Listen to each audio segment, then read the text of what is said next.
que pequenos insetos podem causar grandes problemas para a saúde pública, hoje vamos falar sobre as arboviroses.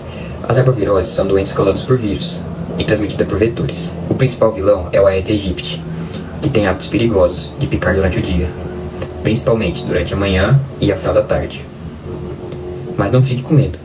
Algumas dicas de prevenção são evitar água parada para que os vetores não se reproduzam, colocar telas de proteção em janelas e portas e uso de repelentes. Para o nosso trabalho, selecionamos 3 principais arboviroses. Olá pessoal, tudo bem? Eu me chamo Dr. Pedro e hoje vou falar um pouco sobre a febre amarela. A febre amarela é uma doença causada por um vírus do gênero Flavovírus. Esse vírus é principalmente transmitido por mosquitos e é encontrado em áreas tropicais, como as Américas e a África, incluindo o Brasil.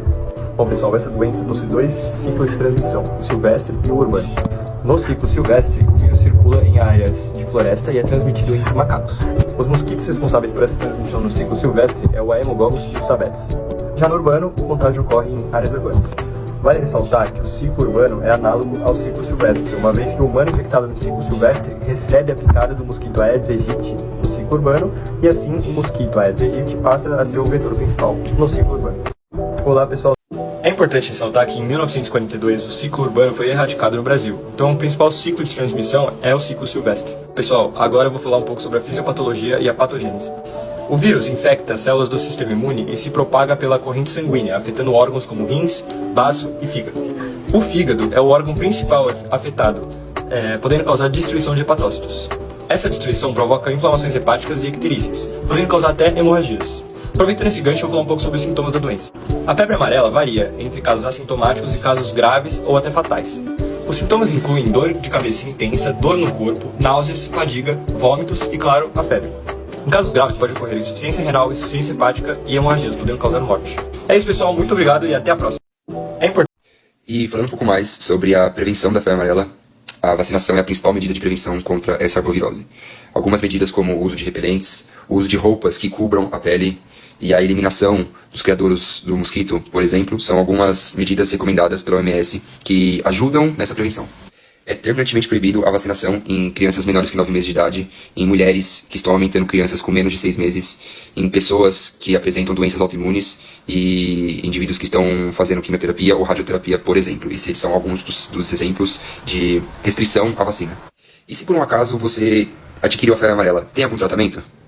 Atualmente não existe um tratamento antiviral específico contra a febre amarela. O que é feito na área da saúde é um suporte e um manejo clínico para que não haja uma progressão e sim um alívio dos sintomas dessa doença e manter o paciente estável. Ao contrário de outros flavivírus, a febre amarela não apresenta diferentes sorotipos. Isso significa que uma infecção, por exemplo, pode oferecer uma imunidade duradoura ao paciente e a vacinação apresenta uma alta eficácia contra a prevenção dessa arbovirose. A vigilância está sendo feita, e o monitoramento e o controle dos surtos do Aedes aegypti também. Portanto, a sua função é se vacine, não deixe de se vacinar. Esse é o principal ato de prevenção contra essa arbovirose. Oi gente, tudo bem com vocês? Hoje eu vou falar um pouquinho sobre a dengue, que é uma das doenças mais comuns no nosso país. Primeiro, o que a dengue é? Bom, ela é causada pelo vírus da família Flaviviridae e transmitida pelos mosquitos do gênero Aedes, principalmente o Aedes aegypti, aquele mosquitinho com listrinhas brancas que costuma aparecer no início da manhã e no final da tarde. O vírus da dengue possui 4 sorotipos diferentes. Tem 1, tem 2, tem 3, tem 4. Isso significa que, se você pegar dengue uma vez, você poderá ser contaminado novamente por outro sorotipo. Cada infecção ativa o sistema imune, mas contra um único sorotipo. Tá, agora eu vou falar um pouquinho como acontece essa doença. Quando o mosquito infectado pica, o vírus entra no nosso sangue e começa a se replicar, principalmente nas células chamadas monócitos e macrófagos, que são células do nosso sistema imune. O corpo percebe esse invasor e libera uma verdadeira tempestade de moléculas inflamatórias como citocinas e interferons, que são responsáveis por sintomas como febre alta, dor no corpo, náuseas e manchas vermelhas. Na primeira vez que você contrai dengue, seu corpo cria anticorpos específicos para aquele sorotipo. É como se ele formasse uma espécie de soldados que vão combater o vírus da dengue. Depois que você se recupera, você fica imune ao sorotipo inicial, mas não aos outros 3. E isso pode ser um problema, porque os anticorpos que foram criados podem facilitar a entrada de vírus de outro sorotipo em uma nova infecção. Esse fenômeno é chamado de amplificação mediada por anticorpos e aumenta o risco das formas mais graves da doença. Como eu já disse anteriormente, o nosso corpo libera citocinas quando há infecção. E dependendo da resposta, se for muito exagerada, pode ocasionar dengue hemorrágica e síndrome do choque da dengue. Para finalizar, eu vou falar um pouco sobre a prevenção, que se baseia basicamente no controle do vetor. Então, para a gente prevenir a dengue, é necessário que se evite água parada nos locais como baldes, caixas de água, para que não haja reprodução do mosquito. A utilização de mangas longas, calças compridas, em lugares que são foco, para evitar que o mosquito entre em contato com a nossa pele. fazer uso de repelentes. Além disso, tem vacinas contra a dengue, mas são recomendadas apenas para pessoas que já foram contaminadas por ela. Enfim, é isso, gente. Agora eu vou passar pra Bia e ela vai falar um pouquinho mais sobre a dengue. Obrigada por assistir. Tchau! Oi, divos! Hoje eu vou fazer a continuação do vídeo da dengue e eu vou falar de diagnóstico laboratorial. O diagnóstico laboratorial da dengue é muito importante porque ele tem sintomas muito parecidos com outras doenças virais. Como que a gente faz esse diagnóstico? Tem alguns métodos. O mais comum são os testes sorológicos, o ELISA. O ELISA, ele detecta anticorpos IgM e IgG. O IgM, do 3º ao 7º dia de sintoma, então mostra uma infecção mais recente. E o IgG, uma infecção antiga, passada. Também tem os testes de detecção viral. O PCR é usado para a detecção direta do RNA viral. Ele é altamente sensível e usado nos primeiros dias de infecção. E o teste do antígeno NS1 é uma proteína viral, ela pode ser feita nos primeiros dias e ela ajuda na detecção precoce, antes da produção de anticorpos. O hemograma e os marcadores hematológicos são análises sanguíneas que são importantes para monitorar a evolução da doença. A contagem de plaquetas e os níveis do hematócrito, eles ajudam a identificar sinais de complicação. Se esses níveis caírem, são características de dengue hemorrágica. Besties, agora a gente vai falar de tratamento. Ainda não existe um tratamento antiviral específico, então a gente vai ali controlando os sintomas. A hidratação é muito importante porque a dengue causa desidratação e com isso tem uma piora da doença. E em caso de desidratação grave, a gente faz hidratação intravenosa pra manter ali o volume sanguíneo. Antitérmicos e analgésicos pra dor e febre, como paracetamol, mas nunca aspirina e ibuprofeno porque eles podem causar sangramento. E em caso de dengue grave, a gente faz monitoramento hospitalar pra evitar que aconteça hemorragias e choque. Então a gente pode fazer intervenções como transfusão sanguínea e suporte intensivo. É isso, eu espero que vocês estejam gostando aqui do nosso canal e dos nossos vídeos. E um beijo! Nossa, espero que o professor Cassinho e o Michelangelo tenham feito uma prova bem de boa. O que é chikungunya? É uma doença viral transmitida principalmente pelo mosquito Aedes aegypti e Aedes albopictus. É causada pelo vírus chikungunya, que pertence à família Togaviridae e ao gênero Alphavírus. Transmissão. O ciclo de transmissão acontece quando um mosquito infectado fica com uma pessoa que já está com o vírus, e depois fica outra pessoa saudável, transmitindo o vírus. Sintomas. Eles aparecem entre 2 e 12 dias após a picada. Os principais sintomas são febre alta, acima de 39 graus, dor intensa nas articulações, que é o sintoma mais característico, erupção cutânea, dor muscular, dor de cabeça e fadiga. Podem ter complicações? Podem, mas em situações muito raras, como problemas neurológicos ou cardíacos. Diagnóstico é feito principalmente com base nos sintomas e pode ser confirmado por exames laboratoriais. Os principais exames são o teste PCR, que detecta o RNA viral, e os testes sorológicos, que identificam o anticorpo produzido pelo corpo em resposta à infecção. Infelizmente, não tem um tratamento antiviral específico para a chikungunya. O tratamento é focado em aliviar os sintomas, com analgésicos e antitérmicos. Prevenção.